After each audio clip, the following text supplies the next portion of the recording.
চলে আসলাম আজকে একটা নতুন রেসিপি নিয়ে। আজকে তোমাদের সাথে নতুন একটা রেসিপি শেয়ার করব। আমি আজ পর্যন্ত কখনো রান্না করিনি। এটা হলো চিংড়ি মাছ, বড় বড় চিংড়ি মাছ কেটে নিয়েছি। এগুলো এঁচড়, এই এঁচড় এটা কাঁচা কাঁঠালও বলে এটাকে। এটা আমি সব কেটে ধুয়ে রেখে ডিপে রেখে দিয়েছিলাম। আমি অসুস্থ ছিলাম, এই কারণে এই কাঁচা কাঁঠালটাতে আমি রান্না করতে পারিনি। আজকে চিন্তা করলাম তোমাদের সাথে একটা নতুন রেসিপি রেডি করব, দেখাবো। এটার জন্য নিয়ে আসলাম। এখন কীরকম হয় রান্না করার পরে বুঝতে পারবো। এই দেখো, এই যে কাঁঠালগুলো, এগুলো সব ডিপে ফ্রোজেন করে রেখে দিয়েছিলাম। এখানে এই মাছ লাগবো, এখানে পেঁয়াজ বাটা আছে, কুচি পেঁয়াজ আছে, হলুদ মরিচ আছে, সব আছে, আর গরম মশলা লাগবে। এখন চলো আমি রান্নাটা করি। এখন আগে এই এঁচড়টা আমি তেলে ভেজে নেব, আর চিংড়ি মাছটা।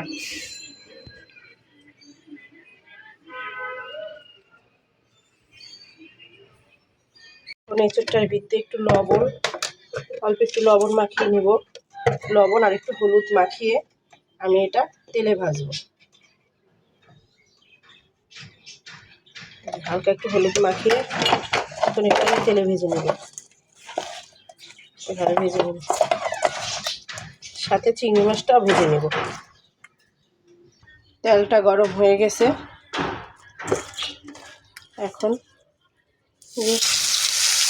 তাওয়ায় বসিয়ে দিলাম ভাজার জন্য। এঁচড়গুলো ভালোভাবে ভেজে নেব।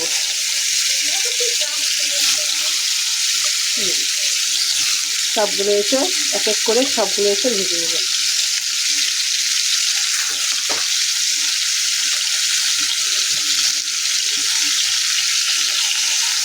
তোমরা কে কে এঁচড় রান্না করে খেয়েছো অবশ্যই আমাকে একটু কমেন্ট করে জানাবা।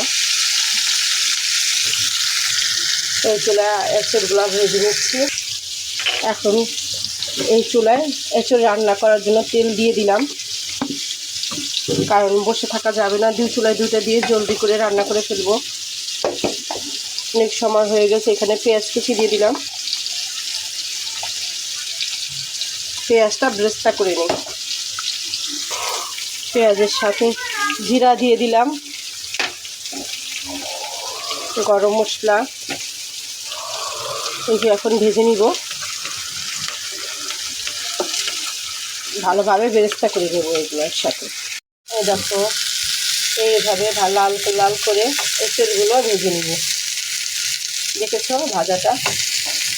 এইভাবে সবগুলো এঁচড় এইভাবে লাল লাল করে ভেজে নিব।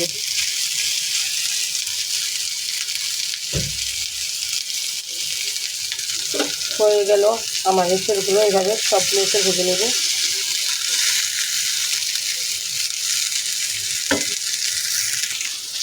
এখানে পেঁয়াজও প্রায় হয়ে আসছে আমার।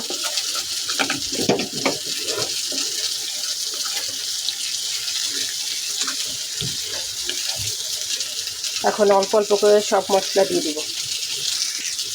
এই যে বাটা পেঁয়াজটা দিয়ে দিলাম,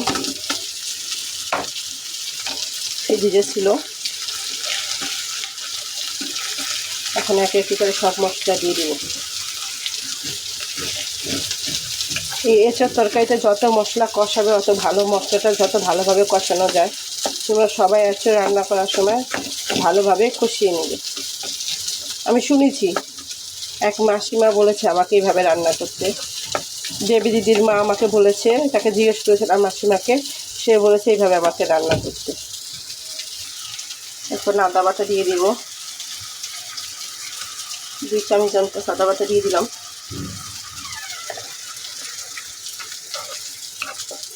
এখন ভালো মতন মশলাটা, পেঁয়াজটা ভালোভাবে ভেজে নিব, তেলের উপরে আনবো। এখন মশলাটা কষিয়ে নিব। এই যে হলুদ দিয়ে দিলাম,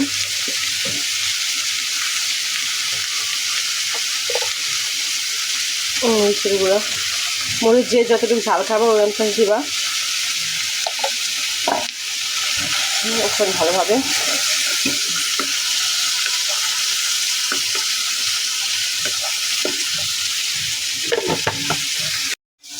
এই যে মশলাটা দেখো একদম ভাজা ভাজা হয়ে গেছে। এখন অল্প একটু পানি দিব, একদম অল্প করে। তেলটা কম দিতে, কারণ এঁচড় ভাজতেছে, ওটার ভিতরে অনেক তেল আসবে, তার জন্য। এখন আর একটু ভাজা ভাজা করে ভাজা এঁচড়গুলো সব দিয়ে দিব। এই যে দেখো চিংড়ি মাছটিতে হলুদ দিব না, শুধু লবণ মাখিয়ে নিলাম। এখন চিংড়ি মাছগুলো ভালোভাবে ভেজে নেব,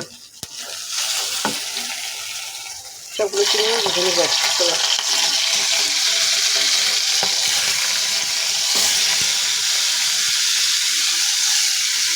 অনেকটা ঠিকঠাক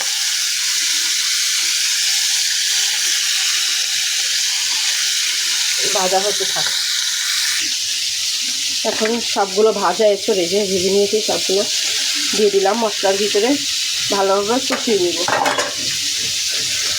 মশলার সাথে ভালোভাবে কষিয়ে নেব।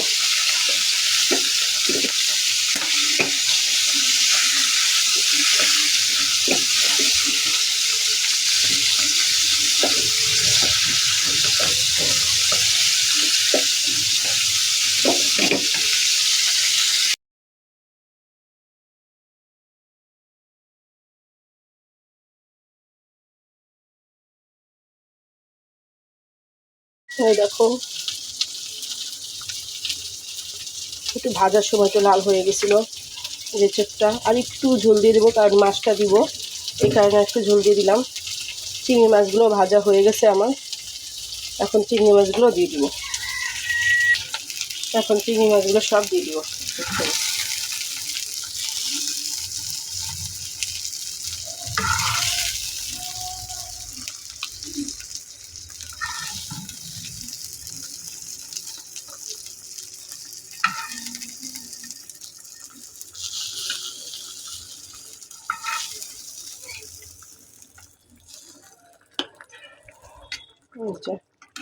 এখন ডিম মাঝে দিয়ে রাখবো।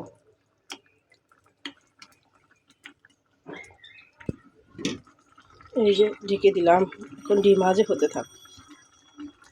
কি অবস্থা এখন, এই দেখো তরকারিটার অবস্থা এখন প্রায় হয়ে আসছে তরকারিটা।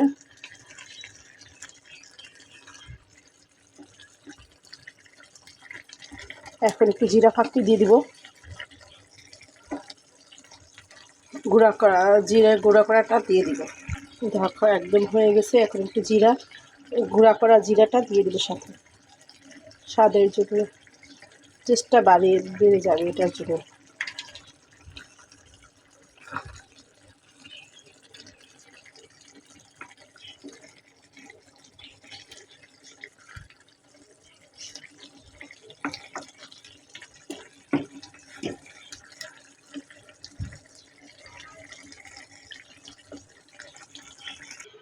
এই দেখো ফাইনাল লুক, আমার এঁচড়ের তরকারি রেডি একদম পারফেক্টভাবে।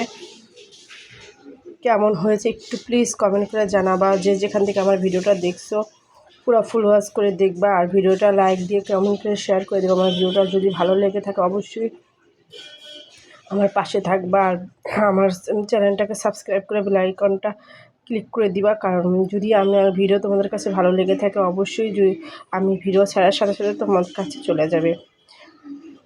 সবাইকে আসসালামু আলাইকুম। তোমরা সবাই ভালো থাকবো, সুস্থ থাকবে। আজকে এ পর্যন্ত, আল্লাহ হাফেজ।